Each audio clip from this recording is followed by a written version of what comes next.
Assalamualaikum friends. இன்னைக்கு வீடியோல என்ன பார்க்க போறோம்னா ஸ்பேஸ் சில்க் saree தான். ஆல்ரெடி நம்ம ஸ்பேஸ் சில்க் saree நிறைய டிசைன்ஸ் கொண்டு வந்தோம். இது பாத்தீங்கன்னா ஹார்ட் வச்சிருக்கு ஃபுல்லா saree ஃபுல்லா.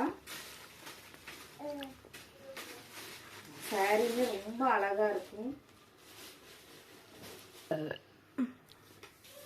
பாருங்க saree எவ்வளவு கிராண்டா இருக்கு. சாரியோட வியூ சூப்பரா இருக்கும். இதான் பல்லு போர்ஷன். saree ஃபுல்லா உங்களுக்கு ஸ்டோன் வர்க் வந்துரும். பாருங்க சூப்பரான கலர். இதுல நம்மட்ட கலர்ஸ்மே அவைலபிளா இருக்கு. உங்களுக்கு வந்து ஹேண்ட்மே இந்த மாதிரி ஸ்டோன் வர்க் வச்சு வந்துரும். சாரியோட பிரைஸ் பாத்தீங்கன்னா ஜஸ்ட் 950 பிளஸ் ஃப்ரீ ஷிப்பிங்ல கொடுக்கும். இதுல வந்து நம்மட்ட கலர்ஸ்மே இருக்கு. வீடியோல எல்லாத்தையும் காட்ட முடியாது. யாருக்கெல்லாம் கலெக்ஷன்ஸ் பார்க்கணும்னு நினைக்கிறவங்க வந்து நம்மளோட வாட்ஸ்அப்ல ஜாயின் பண்ணிக்கோங்க. என்னென்ன கலெக்ஷன்ஸ் இருக்குன்னு பாத்துக்கோங்க. வீடியோ வந்து நம்ம டைம் இருந்தாதான் போட முடியும். அதனால நம்மளோட குரூப்ல ஜாயின் பண்ணிக்கோங்க. யாருக்கெல்லாம் சாரி பிடிச்சிருக்கோ அவங்க ஸ்கிரீன்ல தர வாட்ஸ்அப் நம்பருக்கு மெசேஜ் பண்ணி உங்களோட ஆர்டர் பிளேஸ் பண்ணிக்கோங்க. தேங்க்யூ ஃபார் வாட்சிங்.